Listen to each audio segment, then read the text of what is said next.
إله إلا الله لا إله إلا الله توحید-sunnah.com إلا الله لا إله إلا الله. ویب سائٹ پر ملاحظہ فرمائیے ممتاز علماء کرام کی تقاریر، درس قرآن و حدیث، اسلامی کتب کا وسیع ذخیرہ، فرقے باطلہ سے مناظرے اور بہت کچھ۔ إلا الله لا إله إلا الله. أعوذ بالله من الشيطان الرجيم. بسم الله الرحمن الرحيم. اقترب للناس حسابهم وهم في غفلة معرضون. سبحان ربك رب العزة عما يصفون وسلام على المرسلين والحمد لله رب العالمين. اللهم صل على سيدنا محمد وعلى آل سيدنا محمد وبارك وسلم. اللهم صل على سيدنا محمد وعلى آل سيدنا محمد وبارك وسلم. اللهم صل على سيدنا محمد وعلى آل سيدنا محمد وبارك وسلم. اقترب للناس حسابهم. انسانوں کے حساب کا دن قریب ہو گیا. وهم في غفلة معرضون، اور وہ اپنی غفلتوں کے اندر سرگرداں ہیں.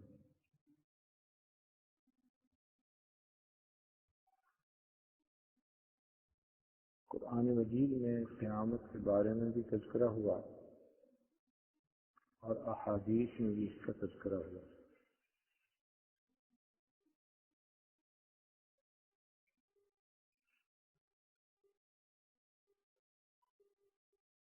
قرآن مجید نے تو کہہ دیا اقتربت الساعة وانشق القمر، کہ چاند دو ٹکڑے ہو گیا، قیامت قریب آ گئی. گویا نبی علیہ السلام کے دور میں جب چاند دو ٹکڑے ہوا تھا تو اس معجزہ کا رونما ہونا یہ بھی قیامت کے قریب ہونے کی علامت تھی. خود نبی علیہ السلام نے ایک حدیث پاک میں ارشاد فرمایا کہ میں اور قیامت ہم اس طرح اکٹھے.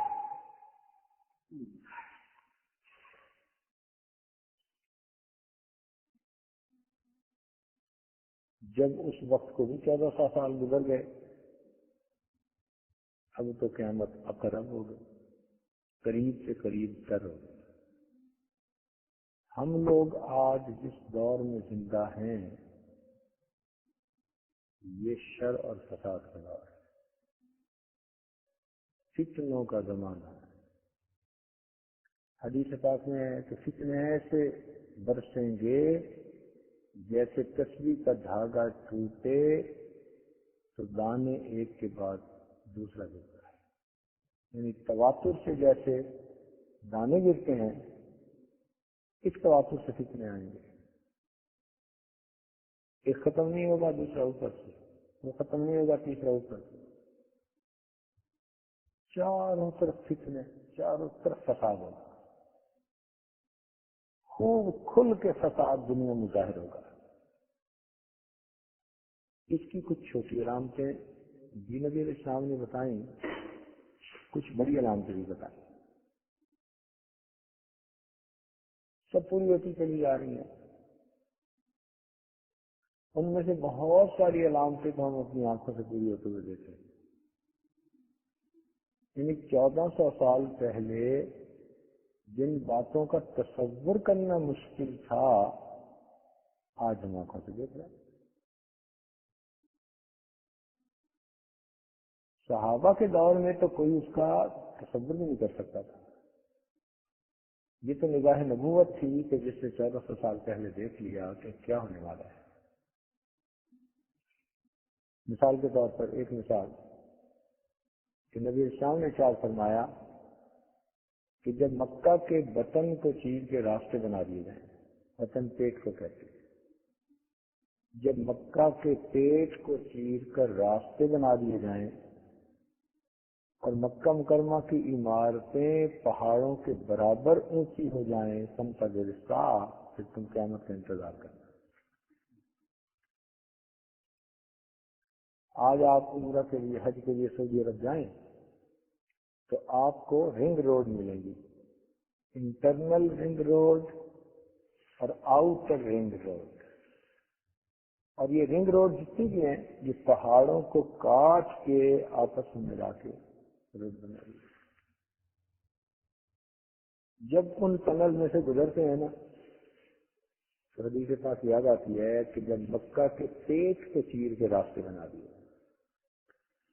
صحابہ کرام کے زمانے میں تو یہ سوچنا مشکل تھا نا کہ پہاڑوں کو نیچے سے کھود کے راستے بنا دیے جائیں گے۔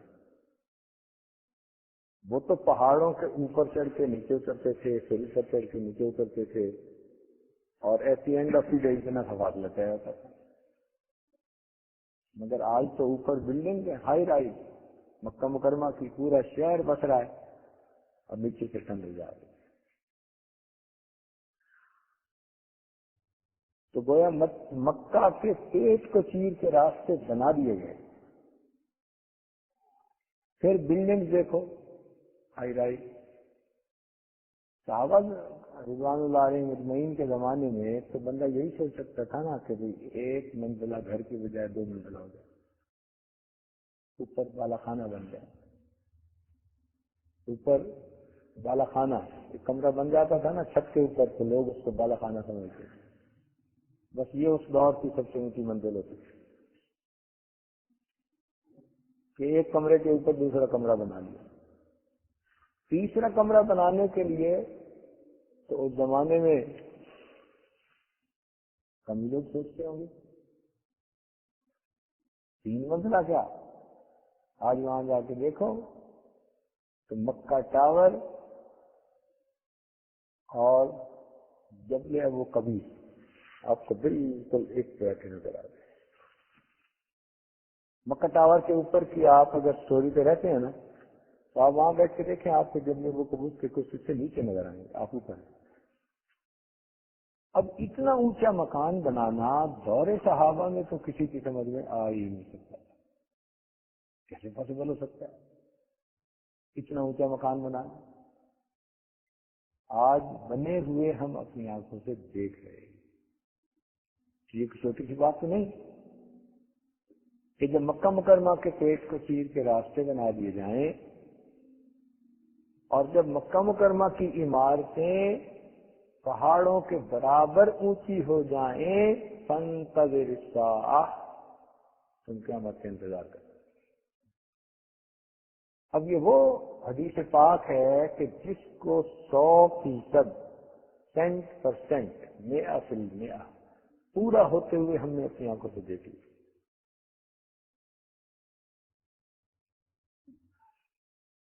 تو اس طرح کی درجنوں احادیث ہیں، صاف صاف کلیئر کٹ، آج ہمیں پوری ہوتی ہوئی آنکھوں سے نظر آتی۔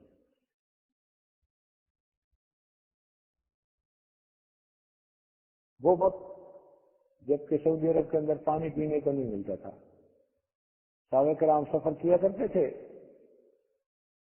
تو پیاسے ہوتے تھے کئی مرتبہ، اتنی پیاس کہ اپنے سواری کے جانوروں کو ذبح کر کے ان کی آنتوں کی تری سے اپنے خشک منہ کو تر کیا کرتے تھے۔ اس دور میں نبی اسلام فرما رہے ہیں کہ قرب قیامت کی علامت ہے کہ ملک عرب میں کھیتی باڑی شروع ہو جائے گی۔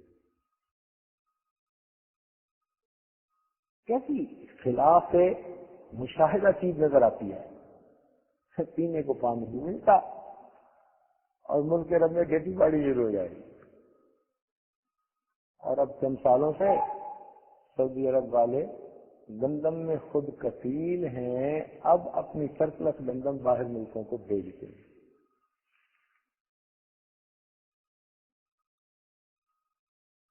ملک عرب کی زمین کھیتی باڑی شروع ہو گئی۔ حدیث پاک میں فرمایا کہ ملک عرب کی زمین اپنے چھپے ہوئے خزانے کھول دے گی۔ کون سمجھتا تھا کہ ملک عرب میں یہ خزانے نکلیں گے؟ پتھر نظر آتے تھے، اس کو تو وادی غیر ذی زرع یہ کہا جاتا تھا کہ یہاں تو درخت بھی نہیں اگتے. نبی صاحب نے فرمایا کہ قرب قیامت میں عرب کی زمین اپنے خزانے کھول دیے. آج دیکھو خزانوں کے منہ کیسے کھول دیے. کہیں سے تیل نکل رہا ہے, کہیں سے گیس نکل رہی ہے, کہیں سے سونا نکل رہا ہے, کہیں سے ہیرے اور موتی ایسے پتھر نکل رہے ہیں. سبحان اللہ. ملک عرب کی زمین نے اپنے چھپے ہوئے خزانے کھول دیے. یہ موٹی موٹی باتیں ہیں. اسی طرح ماحول کے بارے میں کچھ باتیں کہی گئی جو باتیں آج 100% سمجھ میں آتی ہیں. ان میں سے ایک بات جو آج آپ کو بتانی ہے حدیث پاک. صحابہ کا مجمع نبی علیہ السلام نے فرمایا کیف بکم اذا فسق فتیانکم وطغى نساؤکم.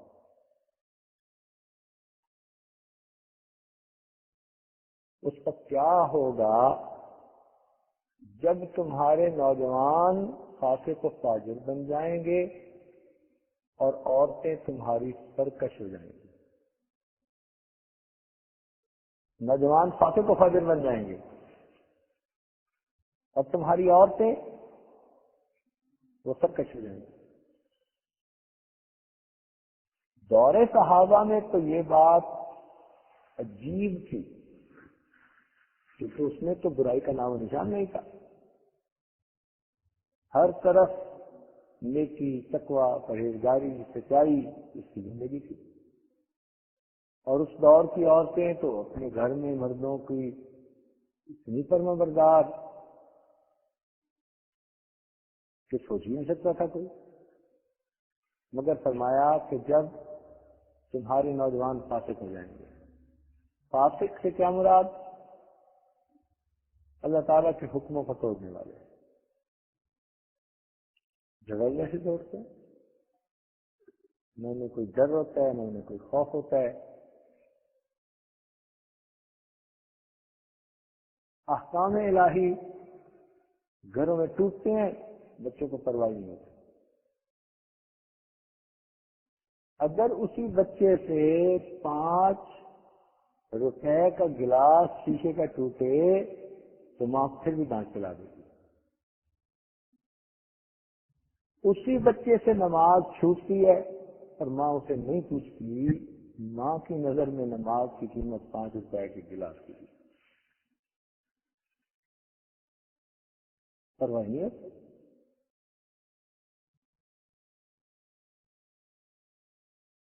تو نوجوان ان کا دل لگتا ہے ان کاموں میں جو شریعت نے منع کر دیے. تو فرمایا کیف بکم, تمہارا کیا حال ہوگا اس وقت جب تمہارے نوجوان فاسق بن جائیں گے اور جب تمہاری عورتیں سرکش ہو جائیں گی. عورتوں کا سرکش ہونا کیا کہ وہ مردوں کی نہیں سنیں گی. آج بیٹی باپ کی نہیں سنتی.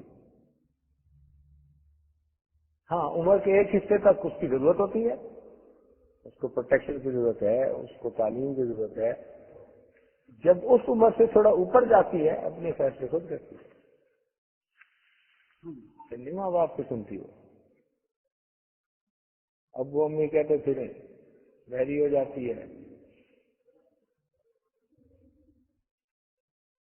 آج بیوی خامن کی نہیں سنتی. اسے کوئی بات سمجھانے کی کوشش کرو, الٹا وہ سمجھانے کی کوشش کرتی ہے کہ نہیں تم غلط سمجھ رہے ہو, جو میں کہہ رہی ہوں میں بالکل ٹھیک کہہ رہی ہوں. بہن بھائی کی بات نہیں سنتی. آج کتنے بھائی ہیں جو اپنی بہنوں کو بات کہہ دیں تو وہ بہن بات مان لے. نہیں, مرضی آئے گی تو مانے گی, نہیں مرضی آئے گی تو صاف کہہ دے گی.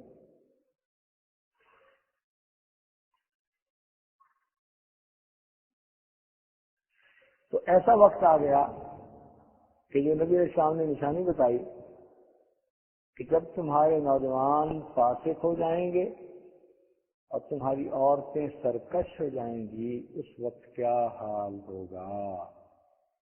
صحابہ کرام نے یہ سنا تو وہ حیران رہ گئے کہ اچھا ایسا بھی ہونا ہے۔ تو انہوں نے پوچھا اللہ کے نبی ایسا ہو جائے گا؟ جیسے کوئی متحیر حیران ہو کر پوچھ جائے اللہ کے نبی ایسا ہوگا؟ قال نعم واشد، فرمایا ہاں ایسا ہوگا، اس سے بھی زیادہ بدتر معاملہ ہوگا، اس سے بھی زیادہ برا مسئلہ پر آ جائے گا، وقت آ جائے گا۔ تو صحابہ کرام نے کہا اللہ کے نبی وہ کیا ہوگا؟ فرمایا کیف بکم، تمہارا کیا حال ہوگا؟ اذا لم تأمروا بالمعروف ولم تنهوا عن المنکر، کہ جب نہ تو تم نیکی کی بات کہو گے نہ برائی سے منع کرو گے، تمہارا کیا حال ہوگا؟ اور آج وہی حالت ہو گئی ہے، اولاد اتنی خود مختار ہو گئی اپنے معاملات میں، نہ باپ نیکی کی بات کر سکتا ہے نہ برائی سے منع کر سکتا ہے۔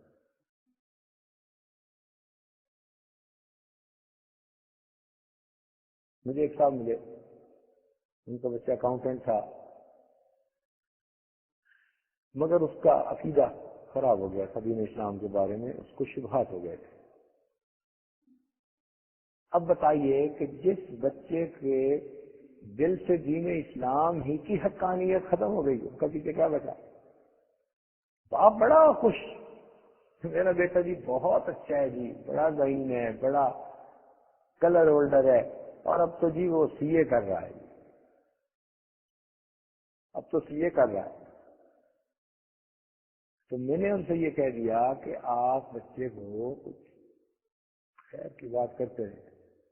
کہنے لگے حضرت صاحب میں نے آج تک اپنے بچے کو نہیں ٹھوکا، یعنی بڑی صفت جیسے بیان کرتے ہیں نا اپنی، حضرت ہمارے گھر کا ماحول ایسا ہے، میں نے آج تک اپنے بچے کو نہیں ٹھوکا، میں نے اسی پہ چھوڑ دیا ہے، وہ جو قبول کرے اپنی مرضی سے قبول کرے۔ مجھے سن کر اتنی حیرت ہوئی کہ کوئی حد نہیں۔ میں نے کہا یہی بچہ اگر سی اے کے امتحان میں فیل ہوتا یا پڑھائی نہ کرتا یا یونیورسٹی نہ جاتا پھر دیکھتے باپ کیا کرتا ہے، کیونکہ دین کی اہمیت نہیں نا، جو ہوتا ہے ہوتا ہے۔ تو میں نے اپنی آنکھوں سے اس بندے کو دیکھا، حدیث پاک میں فرمایا اذا لم تأمروا بالمعروف ولم تنهوا عن المنکر، تمہارا کیا حال ہوگا جب نہ تو تم نیکی کا حکم دو گے اور نہ تم برائی سے منع کرو۔ کتنی مائیں ہیں جو بچے کو آج نیکی کا حکم دیتی ہیں، کتنے باپ ہیں جو نیکی کا حکم دیتے ہیں، یہ برائی سے روکتے ہیں۔ برائی ہوتے دیکھتے ہیں مگر آنکھیں ان کی اندھی ہو جاتی ہیں اور کان ان کے بہرے ہیں۔ اولاد کو ان کے حال پہ چھوڑ دیا، بس اتنی شیطان دل میں ان کے تسلی ڈالتا ہے بچے ہماری بات مانتے ہیں،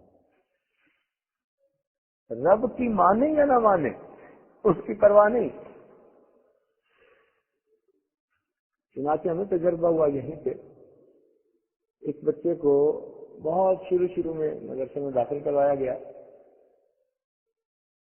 اتنا وہ گستاخ بگڑا ہوا شرارتی بچہ، اس نے ہمارے ناک میں دم کر دیا۔ ہم نے کچھ عرصہ سمجھانے کی کوشش کی، بالآخر ہم نے فیصلہ کیا کہ کہیں ایسا نہ ہو کہ یہ اوروں کو بگاڑے، اور میں بگاڑ رہا تھا۔ حالت یہ ہے کہ اچھا ناشتہ پیش کیا کمنٹ کر رہا ہے، یہ دیکھو یہ ہمیں یہاں پھنسانے کے لیے اچھے اچھے ناشتے کروا رہے ہیں. تو بجائے اس کے کہ بچے خوش ہوں کہ ہمیں ناشتہ اچھا کروایا گیا، ہمارا اچھا ناشتہ کروانا بھی برائی بن گیا. کہتے دیکھو یہ ہمیں اچھے اچھے ناشتے کروا رہے ہیں، پھنسانا چاہتے ہیں، اس قسم کا اوروں کو خراب کرنے والے. جب ہم نے یہ دیکھا کہ بھئی اس کی تو جو فسق و فجور ہے وہ آگے بڑھنے والا متعدی نظر آ رہا ہے، تو ہم نے اس کے والد کو بلا کے اس کو کہا کہ دیکھو اس کو دین سے کوئی دلچسپی نہیں، یہ بیٹھتا ہے جہاں وہیں انٹرنیٹ کی باتیں شروع کر دیتا ہے، نوجوان لڑکوں سے دوسرے سیدھے پوچھ مذاق کرتا ہے، فلاں کرتا ہے.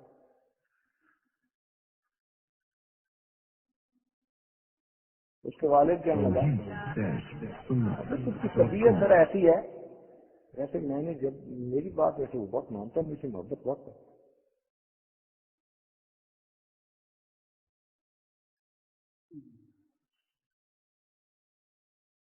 یعنی اللہ تعالیٰ کا حکم مانتا ہے یا نہیں مانتا، شریعت کا اس کے اندر کوئی تقدس ہے ذہن میں یا نہیں، مذاق کر رہا ہے وہ شریعت کے احکام کا، لیکن باپ اسی بات پہ مست ہے کہ بیٹا مجھ سے بہت محبت ہے. یہ شیطان کی چال ہوتی ہے. وہ محبت نہیں کر رہا ہوتا، وہ بس والدین کو سلیپ سوئے رہنے میں ان کی مدد کر رہا ہوتا ہے. ابو مجھے آپ سے بہت محبت ہے، آپ سوئے رہے سوئے رہے. اور جب پھر وہ بچہ انڈیپینڈنٹ ہو جاتا ہے پھر باپ کی شکل دیکھنے کا وارہ نہیں پڑتا. جو خدا کا وفادار نہیں وہ مخلوق کی وفادار کیا کرے. تو جب اولاد اللہ تعالیٰ ہی کی وفادار نہ بنی تو کل کو ماں باپ کو کیا وفادار. تو نبی اسلام نے دوسرے درجے کی بات بتائی، کیف بکم، تمہارا کیا حال ہوگا، اذا لم تأمروا بالمعروف ولم تنہوا عن المنکر، نہ تو تم نیکی کا حکم دو گے اور نہ تم برائی سے منع کرو گے. خاموش تماشائی. تو دین کے معاملے میں آپ کو کئی لوگ گھروں میں خاموش تماشائی، بیوی جیسی زندگی گزار رہی ہے، نماز نہیں پڑھتی، فیشن کرتی ہے، ننگے سر ہے، فلاں، خاموش تماشا.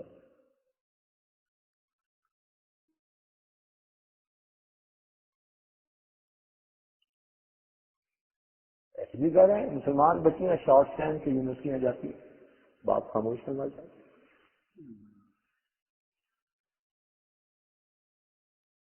زبانیں گنگ ہو گئیں اور اللہ تعالیٰ کے احکام سے کسی کو دعوت دینا یا کسی کو روکنا یہ آج مشکل ہے.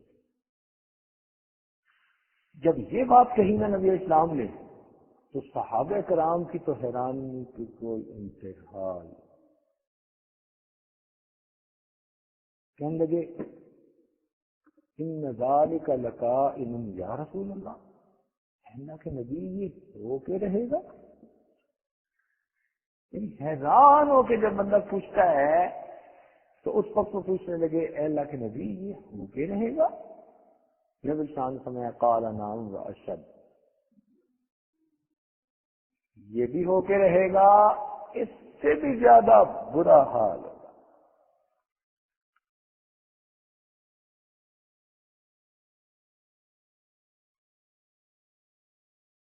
اب جب یہ بات کہی تو صحابہ کرام بہت غور سے اور متوجہ ہو گئے. سبحان اللہ. صادق الامین نے ارشاد فرمایا کیف بکم، تمہارا کیا حال ہوگا، اذا امرتم بالمنکر ونہیتم بالمعروف،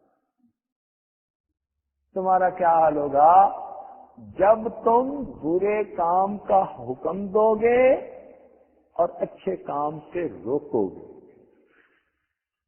لو اگلا درجہ. اور آج ہم اس کی مثالیں آنکھوں سے دیکھتے ہیں کہ نہیں. آج کسی گھر میں بچہ ارادہ کر لے کہ جی ہاں میں نے آج چہرے پہ سنت سجانی ہے، مسلمان ماں باپ کا ریئیکشن دیکھو.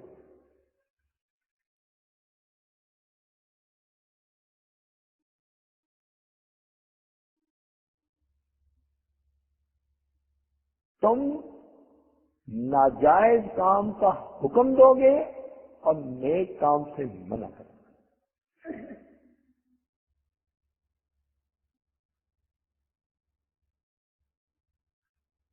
چنانچہ آج نوجوان نیک بننا چاہتے ہیں کئی جگہوں پر، اور ماں باپ ان کو کہتے ہیں۔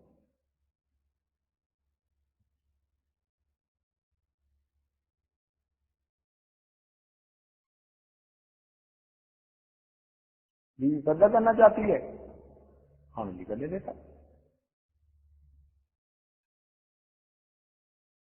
انگلینڈ میں کچھ عرصہ پہلے کی بات ہے کہ ایک عالمہ فاضلہ بچی تھی، رشتہ داری میں ایک نوجوان تھا اس کا کزن، تو اس کی ظاہری خوبصورتی کی وجہ سے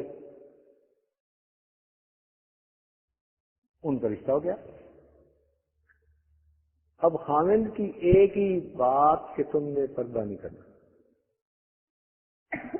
بچی کہے میں آپ کی ہر بات مانوں گی، مجھے میرے فرض کے معاملے میں آپ مجبور مت کریں، کیونکہ وہ عالمہ تھی، وہ جانتی تھی۔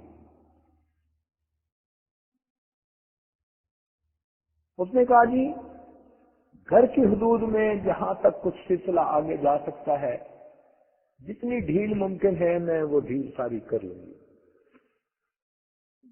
لیکن میں سر سے اتار کے بازار میں نہیں جا سکتی۔ شادی کے 1 مہینے بعد اس کے میاں نے اس کو اس بات کے ساتھ طلاق دی۔ کہتے تو مجھے اچھی نہیں لگتی جب دوپٹہ لے کے میرے ساتھ چلتی۔ وہ لڑکی ویسے فی شکل صورت کی بہت مہجگی خوبصورت، اب خامد چاہتا تھا کہ بس چاند کا ٹکڑا اس حالت میں میرے ساتھ چلے۔ اتنا فسق بھرا ہوا تھا اس لڑکے میں۔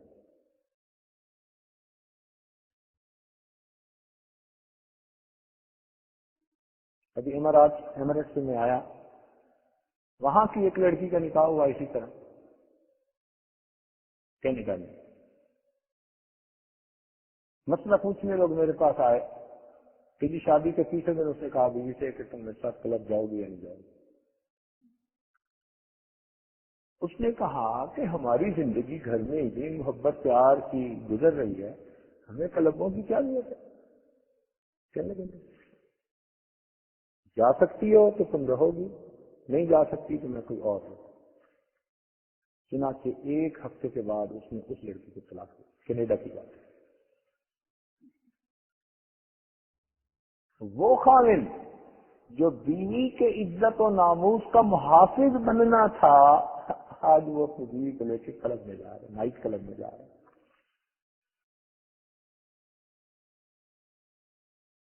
سچ فرمایا نبی علیہ السلام نے، کیف بکم، تمہارا کیا حال ہوگا، اذا امرتم بالمنکر ونہیتم بالمعروف، کہ جب تم برے کام کا حکم کرو گے اور نیکی کے کام سے منع کرو گے۔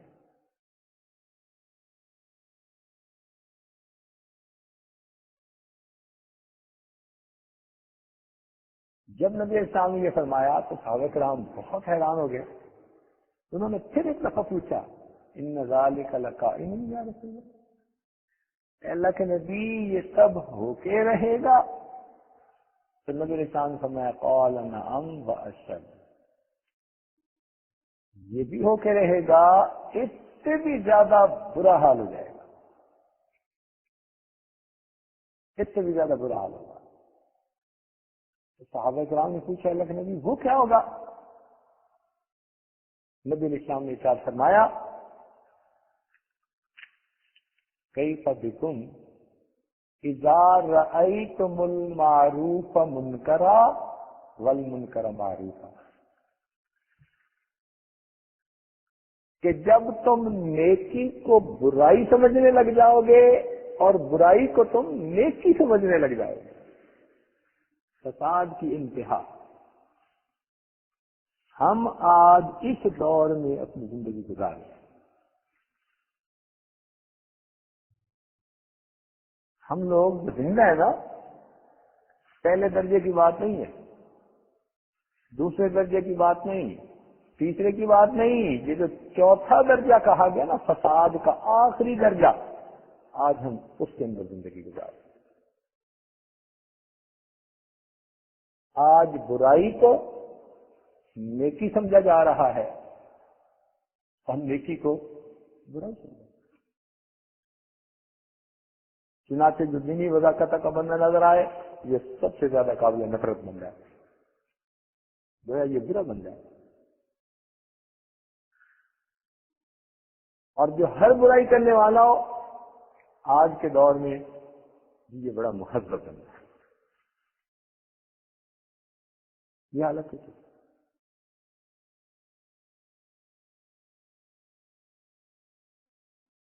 اب شارحین حدیث نے اس پر کچھ تفصیلات لکھی ہیں، مگر انہوں نے ایک نتیجہ نکالا ہے۔ وہ نتیجہ یہ نکالا، وہ کہتے ہیں کہ فساد کے 4 درجے ہوتے ہیں۔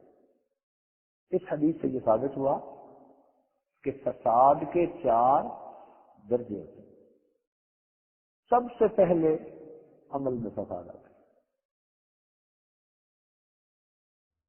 عمل میں فساد آتا ہے، عمل خراب ہوتے ہیں سب سے پہلے، کہ جب تمہارے نوجوان فاسق بن جائیں گے اور تمہاری عورتیں تمہارے سر کٹے جائیں گی، یہ عملی فساد، یہ سب سے پہلے آتا ہے۔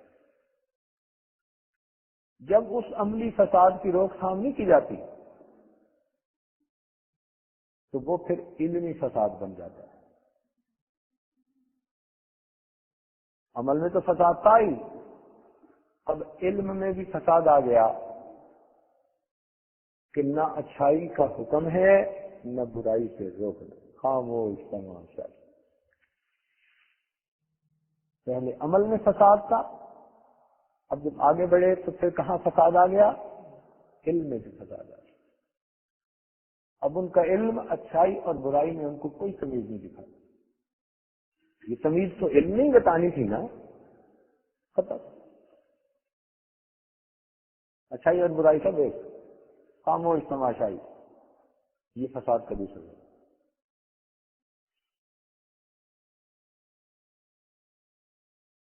اور فساد کا تیسرا درجہ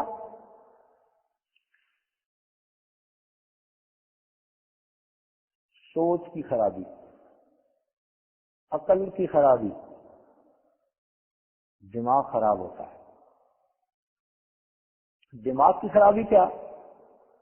کہ آدمی اچھائی سے روکتا ہے اور برائی کا حکم دیتا ہے،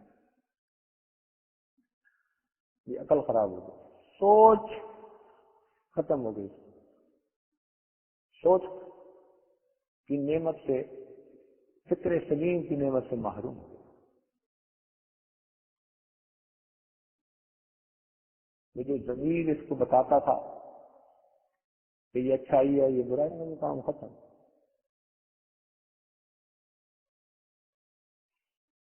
اور چوتھا درجہ قلب کا فساد۔ قلب کا فساد کیا ہے؟ کہ انسان اس وقت ایمان سے ہی عاری ہو جاتا ہے، دین کا فساد، اس کو کہتے ہیں دل کا الٹ جانا، دل کا الٹ جانا۔ تو چوتھے درجے میں جا کے اللہ تعالیٰ دلوں کو جب الٹ دیتے ہیں تو انسان کو برائی اچھائی نظر آتی ہے اور اچھائی وہ کس کو فضول کی زندگی گزارتا ہے، خوش ہوتا ہے کہ میں اچھی زندگی گزارتا ہوں۔ اس کو نیکی کرنے والوں کی شکلیں اچھی نہیں لگتی،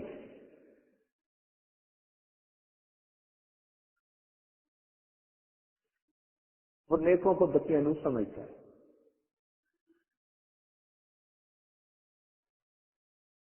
وہ نیکوں کو پرانے زمانے کا بندہ سمجھتا ہے۔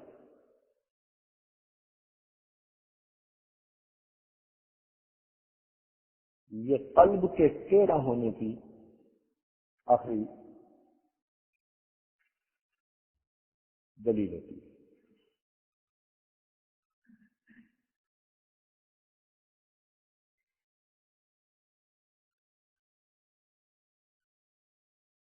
چنانچہ آج ایسا ہی وقت ہے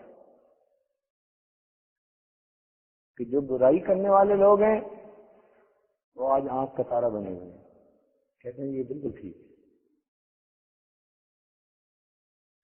اور جو نیکی کرنے والے لوگ ہیں کہتے ہیں جی غیرت کیا ہوتی ہے، یہ حیا کیا ہوتا ہے، سوال کرتے ہیں، سوال پوچھتے ہیں، کہتے ہیں جی یہ کم علمی کی باتیں ہوتی ہیں ساری۔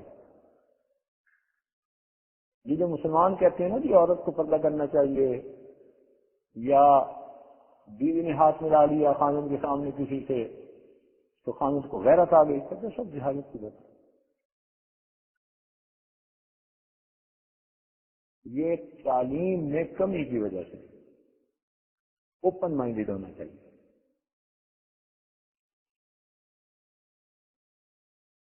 تو برائی کرنے والے اچھے بن گئے اور اچھائی کرنے والے آج برے بن گئے۔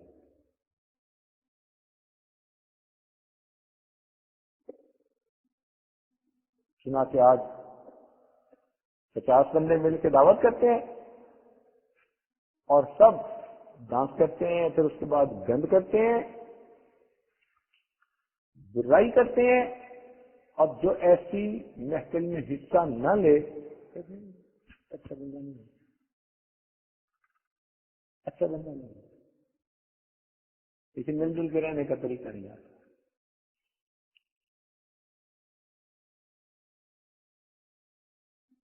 تو یہ فساد کے 4 درجے اور آج 4تھے درجے والے وقت میں ہم زندگی گزار، پوری دنیا میں کہیں اس وجہ کا بندہ نظر آ جائے تو دور سے اس کو کیا سمجھا جاتا ہے، یہ برا بندہ ہے، خوش ہوتے ہیں۔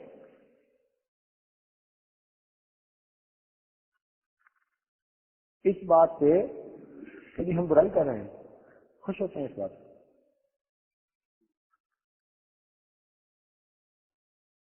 یعنی فلاں جگہ تو پوری دنیا کا سیکس کیپٹل ہے، اس سے خوش ہیں۔ توحید-sunnah.com عالم سے علم نالاں، دانا سے فہم گریاں، جاہل برق سے اریاں، مصروف والے ہیں۔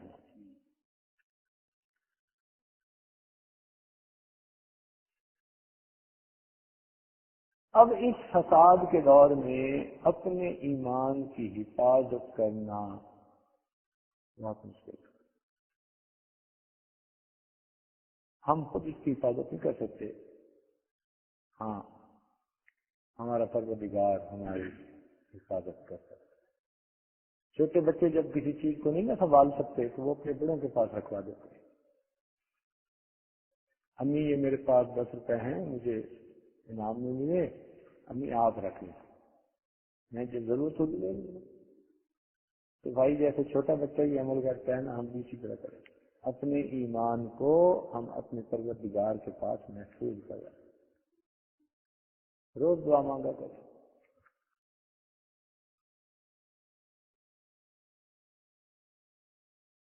حضرت عارفی رحمۃ اللہ علیہ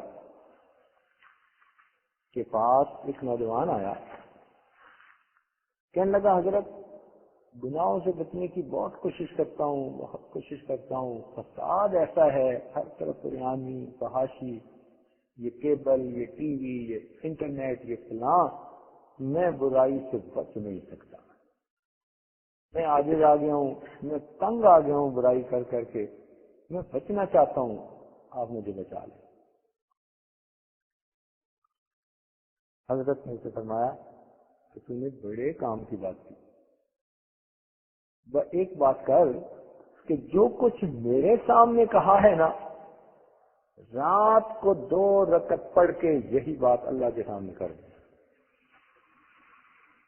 جو تم میرے سامنے کہہ رہے ہو نا، اتنا کام کرنا کہ 2 رکعت پڑھ کے ہو بہو یہی بات اللہ تعالیٰ کے سامنے کہہ دیں، اللہ برائی بہت ہے، فحاشی ہے، عریانی ہے، میں کر کر کے برائی تنگ آ گیا ہوں، اللہ میں بچنا چاہتا ہوں، آپ مجھے بچا۔ فرمانے لگے کہ 2 میں سے ایک صورت ہوگی، یا تو اللہ تعالیٰ اس دنیا میں بچا لیں گے، اور اگر نہ بچایا تو یہ عمل نامہ اعمال میں تو لکھا ہی جائے گا نا. تو قیامت کے دن میں اللہ تعالیٰ پوچھیں گے میرے بندے برائی سے بچا نہیں تھا, اور نامہ اعمال میں سے نکلے گا کہ اس نے تو اپنے آپ کو پیش کیا تھا, اللہ مجھے بچا لیجیے. اللہ تعالیٰ اس دعا والے عمل کی برکت سے آپ کو بری اور ذمہ قرار دیتا ہے. فرمائیں گے ہاں میرا بندہ مجھے کہتا تھا, مجھ سے مانگتا تھا کہ اللہ مجھے بچا لے, اللہ مجھے بچا لے.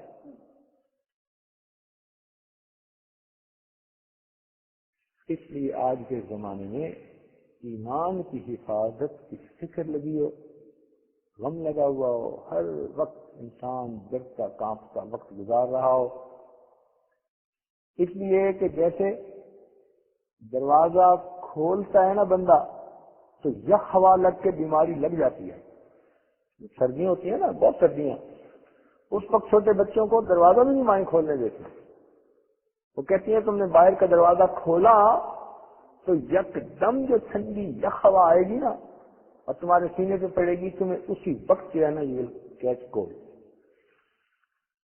اور واقعی ایسا ہوتا ہے کہ تھوڑی دیر دروازہ کھول کے باہر دیکھا اور اس ٹھنڈ نے جو ہے بندے کو بیمار کر دیا.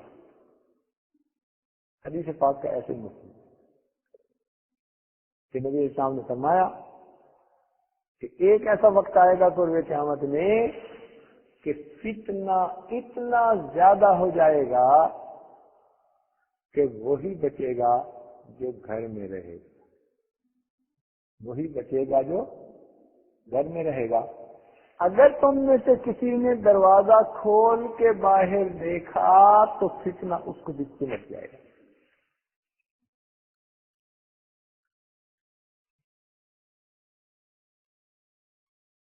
اب اس میں جو ہے محدثین نے یہ بات لکھی کہ اس سے کیا مراد ہے, کیا گھر میں چھپ کے کونے میں بیٹھ جاؤ؟ نہیں.